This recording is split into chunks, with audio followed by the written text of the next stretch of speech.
जाता था, उनका नाम उनके काम से बोला जाता था, उनकी उम्र से उनको इज्जत नहीं मिलती थी, उनकी 4th क्लास के हिसाब से उनको इज्जत मिलती थी। ये 4th क्लास का कर्मचारी, इसको अलग लाओ, वहां बैठने दो, हटाओ, गेट पे जाइए, उस काम को लाइए, उसको बुला के लाइए, इसको बुला के लाइए, पूरे दिन सबकी हुकूमत में जी सर, जी सर, जी सर। उसकी जीभ भी घिस जाती, उसके पैर भी घिस जाते, खड़े खड़े खुद भी सूख जाते थे, और जी सर बीतती रहती थी।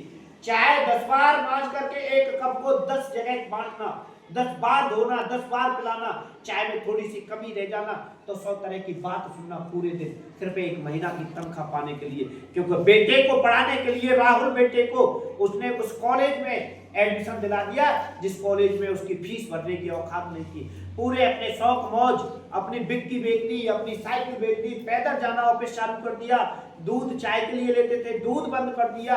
उन्होंने टाइम पास करना कि बेटे की 2 साल 3 साल की जो पढ़ाई है वो पूरी हो जाए, मैं सारी ऐसो आराम, बच्चे की पॉकेट मनी के लिए अच्छे रईस कॉलेज के हिसाब से, रईस बच्चों के साथ में जो बच्चा बैठता था उस बच्चे को पैसा पूरा इतना शौक मौज के साथ में दिया करते थे जिससे कि उसको ये ना पता चल जाए कि मैं गरीब चपरासी का बेटा हूँ। जिस वजह से उसको एक ही सपना था कि मेरा बेटा अकाउंटेंट, सीओ बनेगा और फलाना बनेगा, अधिकारी बनेगा, बस एक शब्द को जानता था तो बड़ा अधिकारी बनेगा और मेरा बच्चा दुनिया पर ऑर्डर पे करेगा, जिक्र करेगा, बड़ा अच्छा सपना देखता। बच्चे ने खूब मेहनत के साथ में, उस बच्चे ने बड़ा स्मार्ट गिरी का एक काम करा। उस जगह पर एक शिवा नाम का लड़का रहता था, वो पूरी कॉलेज में टॉपर था, शिवा नाम का, उसका सबसे ज्यादा टॉप नाम था पूरे कॉलेज में, और वो कॉलेज का टॉपर था, अच्छा पढ़ा लिखा था। उसने घर पर जाकर के एक चतुर चालाक दोस्त से पूछा कि यार मैं तो पास हुआ नहीं कल के पेपरों में, तो क्या करें, हमारे स्कूल में कौन है सबसे ज्यादा पेपर देने वाला, टॉपर, कि शिवा नाम का है, तो अपना एक शिवा नाम रख दे तू अपने घर पर जाके, आज अपना नाम नया कर दे। कैसे, कि लकी नाम है शिवा, पक्का के पक्का, तो ठीक है। उसने शिव के नाम पर शिवा नाम रख करके उन्होंने इस तरीका से करके अपने आप में आगे बढ़ने के लिए कोशिश करी, और कोशिश करके अपने आप को पहचान के ऐसे उन्होंने अपने आप में उस बात को देखते हुए, बेटा फेल होता था हर बार, और उस सेवा नाम का जो नाम बदल करके उसकी मार्कशीट की 2 कॉपी लेके अपनी मम्मी को दिखा देता, पापा को दिखा देता, झूठ बोलता रहा, फेल होता रहा। लास्ट सेमेस्टर में मान के आपके पास नहीं हुआ तो कॉलेज से बाहर कर दिया जाएगा। एक दोस्त से, फिर लोफड़ दोस्त था उसका, जिस संगत का असर होता है, मैं बार बार कहता हूँ, उसने कि क्या आपके पास हो जाएगा, मान कैसे चीटिंग करेंगे, पर्ची ले जा करके उसने एडमिशन कराया। दोबारा सिस्टम जो समय था उस हिसाब से उसने चीटिंग करके पास हो रहे थे, क्लाइंट आ गई, बात ने पकड़ लिया, उसको कॉलेज से बाहर कर दिया गया। मम्मी को बुलाया और उस जगह पर अपने बच्चे के लास्ट पेपर वाले दिन के हिसाब से उन्होंने, बेटा मेरा टॉपर आता है, बाप ने पूजा रखी थी, दुनिया के लिए उद्घाटन वाला सिस्टम रखते हैं, पूजा पाठ वाला सिस्टम रखते हैं, इस तरीका से कि बेटा पेपर देते आएगा और तुरंत यहाँ पर तो अच्छी अच्छी कंपनियों से ऑफर आने लग जाएंगे। माँ बेटा कॉलेज में पकड़ा गया, फेल कर दिया और स्कूल से बाहर कर दिया। माँ उसके साथ में आई तो पिता के सामने खड़ी हुई, आइए बेटा आइए, तुम कहाँ रह गए थे, कि तुम्हारे बेटा ने ये काम किया है। बेटा का पूरा लिफाफा हाथ में पकड़ा दिया कि ये इन्वेस्टिगेट कर दिया गया, स्कूल से बाहर कर दिया गया।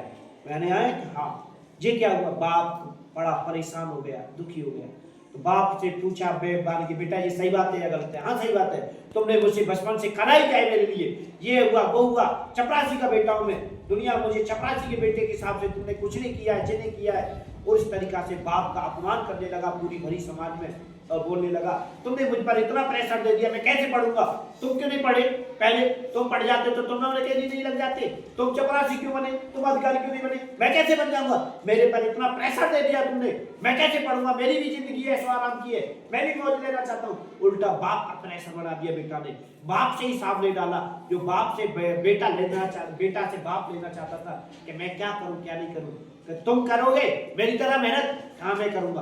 बाप ने एक वादा किया, बाप बोला कि मैं पढ़ूंगा, तू मुझे पढ़ाएगा, कि हाँ मैं पढ़ाऊंगा, तो पक्का कि मैंने तेरे लिए कुछ नहीं किया तो तू करेगा मेरे लिए, कि हाँ करूंगा जो तुमने किया है, ठीक है कर। आज से बेटा नौकरी करने लगा, बाप पढ़ने लगा, बाप पढ़ने लगा, बेटा नौकरी करने लगा। बाप ने चिट्ठा बना के दूध लाओ, नमकीन लाओ, बिस्कुट लाओ, नाते रिश्तेदार आ रहे हैं, बिजली का बिल जमा करो, पानी का बिल जमा करो, फलाना करो, मेरी पॉकेट मनी दो, मेरा वो करो। जो बेटे के लिए बाप करता था वो बेटे से हिसाब लेने लगा बाप, कि मैं पढ़ रहा हूँ, मैं तैयारी कर रहा हूँ, क्योंकि मैं गरीबी में पढ़ नहीं पाया था, इंटर पास हुआ, आज मैं टॉप बन के दिखाऊंगा तुझे इस उम्र में। उसने अब बाप ने दुनिया के सामने इतिहास लिख दिया और बाप पूरे कॉलेज का टॉपर बन के निकला और अब दुनिया के सामने शर्म झिझक सब खत्म कर दी उम्र के हिसाब से। तब कहते हैं कि पढ़ने की कोई उम्र नहीं होती है, पढ़ने की कोई गिनती नहीं होती है।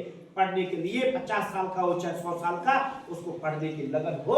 सरकार और संविधान यही कहता है कि कभी भी पढ़ सकता है, बुढ़ापे में पढ़े या जवानी में पढ़े या बचपन में पढ़े वो कभी भी पढ़े, नौकरी लग जाए तो भी पढ़ सकता है। तो इसलिए मैं आप लोगों से कह रहा हूँ, उस बेटे के सामने जब शर्म लगी, जब बाप टॉप दुनिया में आया, गिनती करके सिद्ध बताई कि मैंने अपने बाप को कभी ये हिसाब नहीं पूछा था, मेरे बाप की इतनी औकात नहीं थी कि उस कॉलेज में पढ़ लेता।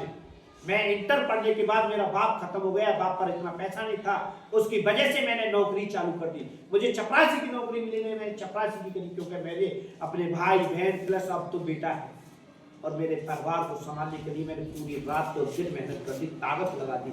इस पैसे का तब पता चला उस बेटे को, जिस कैंटीन में जाकर के वो बेटा ऑर्डर पैदा करता था, उस कैंटीन में भी जाकर के उसने काम किया चपरासी वाला ही काम, जो बाप से भी नीचा गिरा हुआ काम किया। बाप तो ऑफिस में काम करता था, वो तो कैंटीन में चाय पिलाने लगा, कैंटीन में खाना वेटरगिरी का काम करने लगा। तब उसे औकात पता चली कि क्या होता है पैसा, कहाँ है हंसी, कहाँ है मौज, कहाँ है मस्ती। तो इसलिए आप लोग अब इस समय को हंसी मौज मस्ती में गंवा दी तो जिंदगी भर रोगे। याद रखना, बाप से बेटा बनना पड़ेगा, बेटे से बाप बनना पड़ेगा। ये हम सब लोगों का कर्तव्य है।